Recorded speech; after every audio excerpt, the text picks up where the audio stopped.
Maski pa Ginoo sa mga kaigsuunan nga nagpadulong pa Ginoo, ikaw magaproteksyon kanila. Ikaw Ginoo ang magatabang sa lumili nga dugo, nga walay buhat sa kaaway Ginoo, nga makapamuhat, nga dili sila makalapos karong kabuntagon para sa pagsimba kanimo.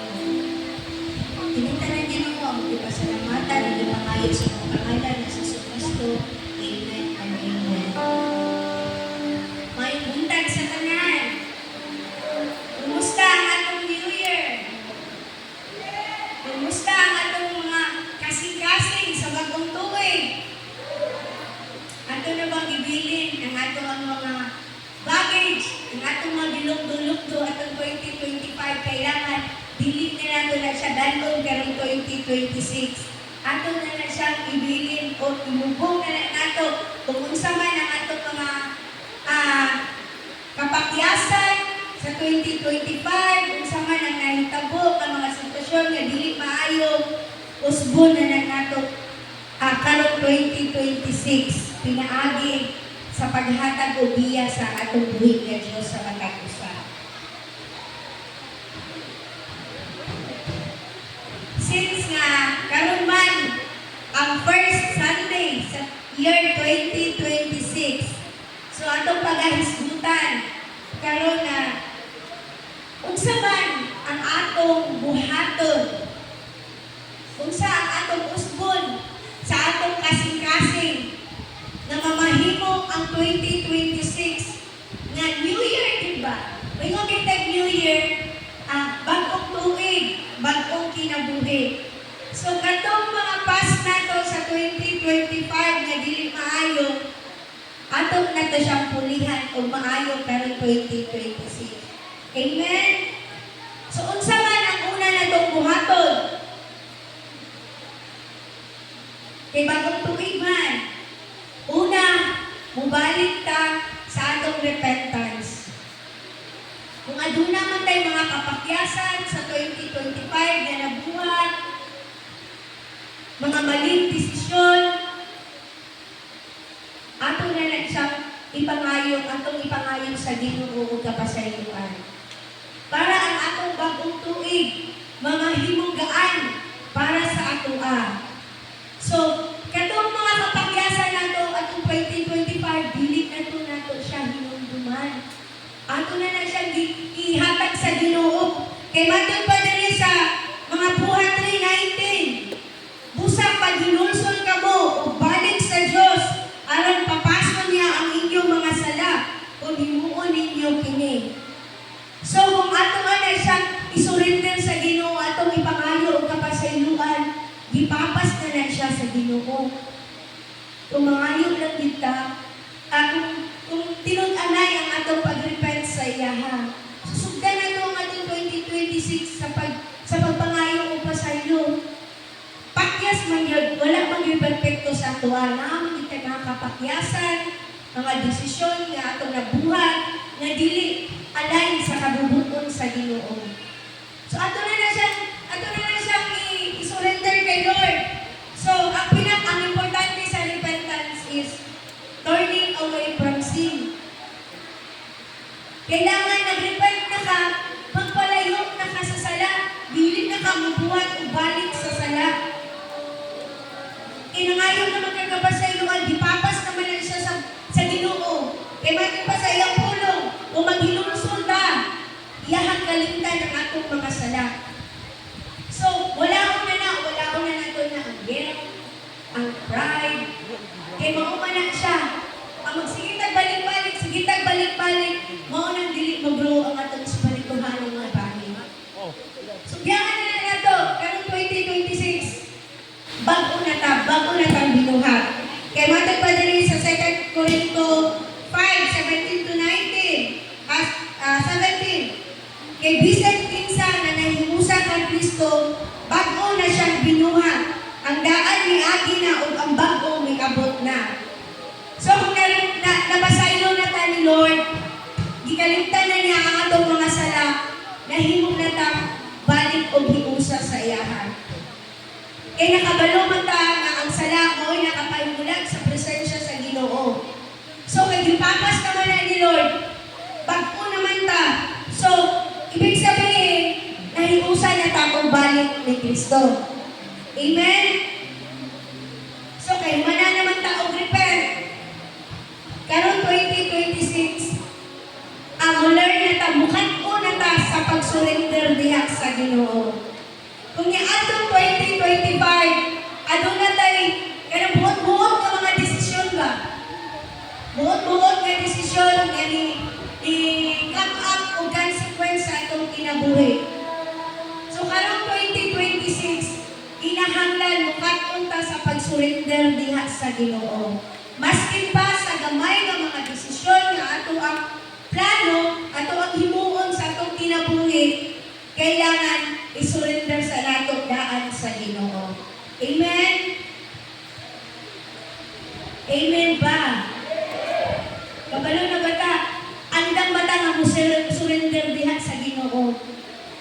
Basi ka na mabuot-buot lang ihapon ta. Una-una ang pag-surrender diha sa buhay nga Diyos. Maski pa sa imong pagmata pagmata natin sa buntag, sa atong pagabuhaton sa tibuok adlaw, kailangan ato na siya i-surrender daan sa Ginoo. Para ang tanan natong plano, matod pa diri sa Jeremiah 29:11, ako lamang ang nasayod sa akong mga laraw alang kaninyo, sa paghimo kaninyong mauswagon, inay maalaot ug paghatag kaninyong kaugmaon nga inyong gipanandoy. So surrender lang ta mga igsoon, magkatunta nga ihatag nato tanan sa Ginoo. Kay siya man ay ang nasayod. Kung sa'y makapamaayo sa atong o makapadakot. Pero saan naman ang mentalidad sa usa ka tao, mo justify pag yun. Para sa akong gamay na testimony, para sa akong experience. Dagang offer sa kalibutan, pero usahay, dili ta kabantay. Maskin pag naanakay pulong, pero bantayanan. Maskin pag muingon na ka, Lord, ligo na din ko sa pagtuod diyan nimo. Pero bantayanan, kaya no, dili ka kabantay na ang offer sa imo nga. Nagtuo ka nga, nakaalay pa kay Lord. Ingon pa ko, thank you Lord, kay gitagaan ko sa tuloy mo ka ng chance na maka-sideline. Pero kabalo mo mga igsoon, nakarealize ko, wala ko kabantay. Itagaan man ko niya, na dili ma-distract ang akong trabaho. Makapangalagad pa ko og Sabado, pero ang akong prayer life og debo nawala. Nga naman, kapoy naman, buwan naman akong trabaho, kapoy na. Instead na pagbabasa kong pulong sa Ginoo, instead na pagdibuto na ako nga tayo, itulog na lang ako. Kay kapoy man. So, usahay, di kita kabantay. Maunay trick sa kaaway na nagtuo ka, maayo man ang imuhang plot, maayo man ang imuhang interest ba? Lord, kaya para makatabang sa buluhaton, mauni, and so forth. Pero, pag dili ka bubutong sa Ginoo, wala na kakalain kay Lord. Pag naay mahamper sa imong pagpangalagad diha sa buluhaton sa Ginoo, dili na siya alignment, dili na siya will ni Lord. Mauna nga, bantayanan igsuon. Daghang over sa kalibutan, nga murag ma-overwhelm ka. Kay kwarta, kabalo ka, usahay ang kwarta, maunay hinungdan, nga murag makompromise nimo ang word ni Lord. Ang gusto ni Lord sa imong kinabuhi. Wala mga igsoon, kung naamay mga offer, kailangan i-ano sa nato kay Lord tanan. Ato sa nag-iluhod sa iya, kung kabubuton bagay niya. Then si Lord, muhatag na siya og conviction, muhatag na siya og sign. Pasaunamon nimo siya og acknowledge. So praise God, no? Then ang ikaduha na itong buhaton sa 2026. Bagong kinabuhi man kaya ta, bagong tuig, bagong kinabuhi. Umanata sa repentance. Ikaduha, reconciliation. Kung aduna pa mo'y mga atong 2025, aduna pa mo'y nakabingkil, aduna pa mo'y nahiubsan, aduna pa mo'y mga pagbati, diha, na dili maayo, dili kabubuton ni Lord. Atong na siya. siyang buhian. Ato na na siyang buhian. Bagong tuig naman, bagong kinabuhi. Manamata. Ipasayo na ta ni Lord. Kay naana ang repentance. Ipapas na ni Lord. Nahiusan na tagbalik niya. Ipapas na niya ang atong mga sala. Bagong kinabuhi na ta. So wala na. Kung muingon ta nga nahiusan na ta kay Lord. Wala na mga pagbatik na dili maayo. Surrender na nato kay Lord. Yang atong pagbati, mapulihan o gugma. Gugma nga nagagikan kay Lord. Dili gugma nga tawhanon. Kaya kung mayroon ka nga gugma nga tawhanon, bukalit na lang siya kalami. Muti ba? Muti. Karon, gugma pa ko nimo. Mabigil lang ka gamay. Wala na. Suko na po ka. So kung adunay gugma nga gikan kay Lord, unconditional love na siya. Nga maskin pag adunay gugma ang si katao nimo, nakahapon ang pagpasaylo, nakahapon ang pagsagot. Kaya gikan man kay Lord, wala na siya pagbag-o. Kita man gani, pakyas ang tao, faithfulness ni Lord, gano'n na yung nasunod nato. Ang grasya ni Lord, taga-adlaw na siya. Dili kay bagong tuig lang. Dili kay paabuton pa na ito, bagong tuig, bago ta.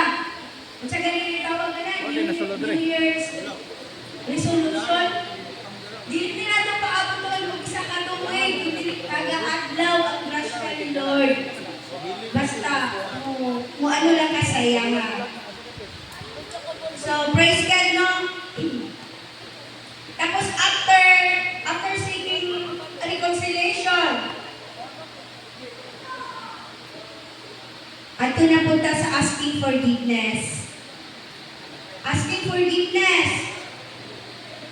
Lord, amang pangayoon na ito sa Ginoo, nalimpyuhan ang atong kasing-kasing.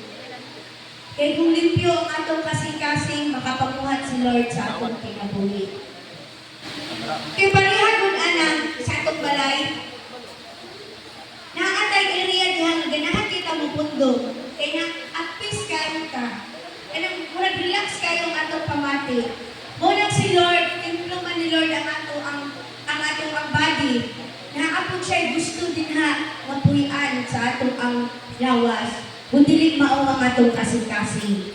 Kung nakapanay, nakapanay sulod ang atong kasing-kasing na dili alay kay Lord, dili makapahimuot kay Lord, dili siya makapamuhat sa atong kinabuhi. Wala mo ingon ta, Lord, ano ba naglayo mo kayo imong presensya sa ako Naara na ang Holy Spirit din pero hindi activate lang tungod sa sala. Pero kung magpalimpyo ta kanunay sa pulong ni Lord, sa presensya ni Lord, create me a clean heart, Lord, para makapamuhan ka sa akong kinabuhi. So praise God, no? Like King David.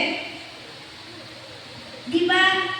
Niya siya sa mga Salmo 51:10-11. Putlia o Diyos ang akong kasing-kasing o gatagi akong bagong masinungtanan na Espiritu. Ayaw ako isalikway o ayaw ipailayo ka na ko ang imong Espiritu Santo. Mauni siya ang song of repentance ni King David after sa pakipagrelasyon niya kang Bathsheba o pagpatay niya sa bana ni Bathsheba na mao si Uriah.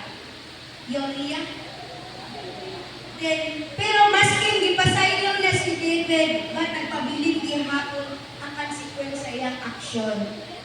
Pero ang nakalindot, wala siya nibiyang sa presensya sa Ginoo. Dili, nangayon siya, ipangayon niya sa Ginoo, nalimpyuhan ang iyang kasing-kasing o ayaw ipailayo ang iyang presensya sa iyahan. Then, after we repent, reconcile with God, when seeking God's presence, sa pagpalimpyo ta sa word, sa presence ni Lord.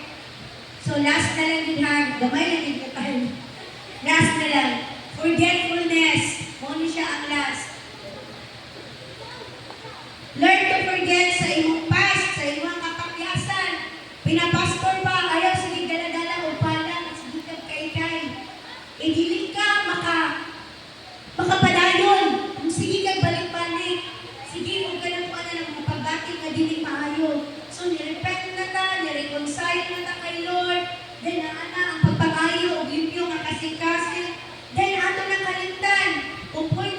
I-ano na to ang, kabalo mo sa sakit nga amnesia? Oh, kung pwede ma-amnesia ta. Ako makakita ka, ang tao mo magbigon siya. Makaforgive ko, pero dili ko makaforget. No, pero niingon si Paul din sa Pilipos 3:13. Hinoon nga mga igsoon, wala kayo na ko maguna-una nga nakapot ko na ang akong pagkitimunga. Ang gihimo ko mao ang pagpikalimot sa nanagi o ang pagpaningkamot. Gutom sa mahimo aron makaabot sa dag-anan. So kailangan nato ang-amnesia ta para makapadayon ta kay atong kinabuhi karon dinhi sa kalibutan samtang nagpaabot ta sa atong buhi nga Dios. Mura ta og tikuan og dagan, apil og dagan nga every station, every lugar na atong makagian adunay lain-lain nga pagsulay. Dili na mauman ang pagsulay mga igsoon. Dili ta makapadayon kung dili kung magsigitan balik-balik sa atong past. Nadapat mga sa 2025, sa 2026, tindog o balik ta o dagan. Kay para makaabot na sa finish line. Then pag abot na dun sa finish line, aduna man tayo reward na madawat. Sa Mateo 25:21, nindot kayo nga nakapag-abot na to sa finish line.